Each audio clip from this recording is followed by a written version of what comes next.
ഇറാന് മുന്നറിയിപ്പുമായി അമേരിക്കയും ഇസ്രായേലും. അടുത്ത 24 മണിക്കൂറിനുള്ളിൽ ഇറാനിലെ സൈനിക കേന്ദ്രങ്ങൾ ലക്ഷ്യമാക്കി വൻതോതിലുള്ള ആക്രമണങ്ങൾക്ക് അമേരിക്കയും ഇസ്രായേലും തയ്യാറെടുക്കുന്നു. ഇറാനിലെ തന്ത്രപ്രധാന കേന്ദ്രങ്ങളിൽ അതിശക്തമായ പ്രഹരമേൽപ്പിക്കാനാണ് പദ്ധതി.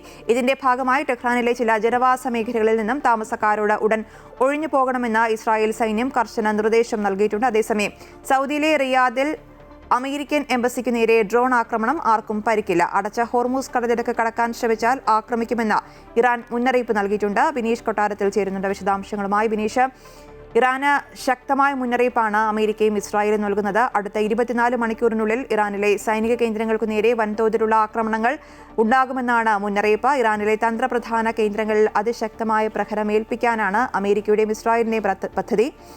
വീണ്ടും പശ്ചിമേഷ്യ സംഘർഷഭരിതമാകുന്നു എന്നാണ് മനസ്സിലാക്കേണ്ടതല്ലേ? അശ്വതി, തീർച്ചയായിട്ടും പശ്ചിമേഷ്യ യുദ്ധക്കളമായി തന്നെ തുടരുകയാണ്.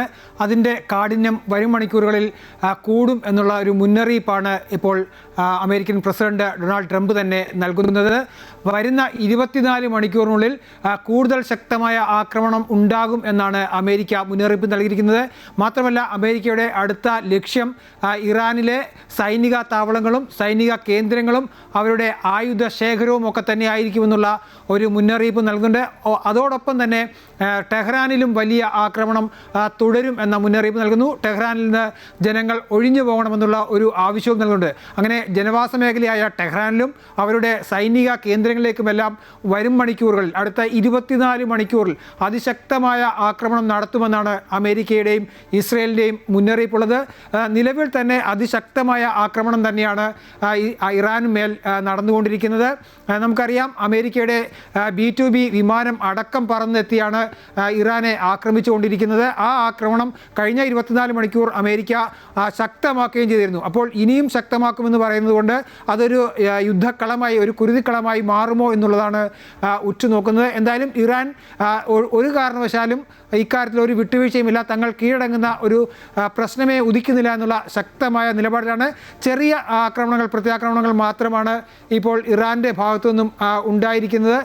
എന്നാൽ ഈ അമേരിക്ക ആക്രമണം വർദ്ധിപ്പിച്ച സാഹചര്യത്തിൽ ഒരുപക്ഷെ ഈ സമയത്ത് തങ്ങളുടെ ആയുധശേഖരത്തിൽ നിന്നും ആയുധം പുറത്തെടുക്കുന്നത് വലിയ തിരിച്ചടിക്ക് ഇടയാക്കുമെന്നുള്ള ഒരു ഭയമാവാം ഒരുപക്ഷെ ഇറാനെ സംബന്ധിച്ചിടത്തോളം ഇപ്പോൾ ഒരു വലിയ തിരിച്ചടി നൽകുന്നതിൽ നിന്നും ഒഴിവാക്കിയിട്ടുള്ളത് എന്നാണ് വിലയിരുത്തപ്പെടുന്നത്. എന്തായാലും ഇറാൻ കീഴടങ്ങുന്നില്ല, പകരം തങ്ങളും ശക്തമായ രീതിയിൽ ആക്രമിക്കുമെന്നുള്ള മുന്നറിയിപ്പാണ് നൽകുന്നത്. തങ്ങളുടെ ഹോർമൂസ് കടലിടുക്കിലേക്ക് വല്ലതും കപ്പലുകൾ പ്രവേശിച്ചാൽ ആ കപ്പലുകളെ അഗ്നിക്കിരയാക്കുമെന്നുള്ള ഭീഷണി ഇറാൻ്റെ ഭാഗത്തു നിന്ന് തുടരുന്നുണ്ട്.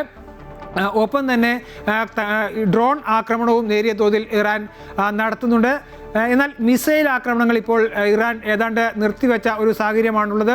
അത് ഒരുപക്ഷെ നേരത്തെ സൂചിപ്പിച്ചതുപോലെ അമേരിക്കയുടെയും ഇസ്രായേലിൻ്റെയും വ്യാപകമായ ആക്രമണം ഇറാൻ നടക്കുന്ന സാഹചര്യത്തിൽ അവരുടെ ആയുധശേഖരം എവിടെയാണ് ഉള്ളതെന്ന് വ്യക്തമാകാതിരിക്കുക എന്നുള്ള ഒരു ലക്ഷ്യം അതിന് പിന്നിലുണ്ട് എന്ന് കരുതുന്നു. എന്തായാലും ഇപ്പോൾ പശ്ചിമേഷ്യ ഒരു യുദ്ധക്കളമായി തന്നെ തുടരുകയാണ്. അശ്വതി, മുന്നറിയിപ്പുമായി അമേരിക്കയും ഇസ്രായേലും രംഗത്തെത്തുകയാണ്. അടുത്ത 24 മണിക്കൂറിനുള്ളിൽ ഇറാനിലെ സൈനിക കേന്ദ്രങ്ങൾ ലക്ഷ്യമാക്കി വൻതോതിലുള്ള ആക്രമണങ്ങൾക്ക് അമേരിക്കയും ഇസ്രായേലും തയ്യാറെടുക്കുന്നു എന്നാണ് മുന്നറിയിപ്പ്. ഇറാനിലെ തന്ത്രപ്രധാന കേന്ദ്രങ്ങളിൽ അതിശക്തമായ പ്രഹരമേൽപ്പിക്കാനാണ് പദ്ധതി. ബിനീഷ് കൊട്ടാരത്തിലാണ് വിശദാംശങ്ങൾ നൽകിയത്.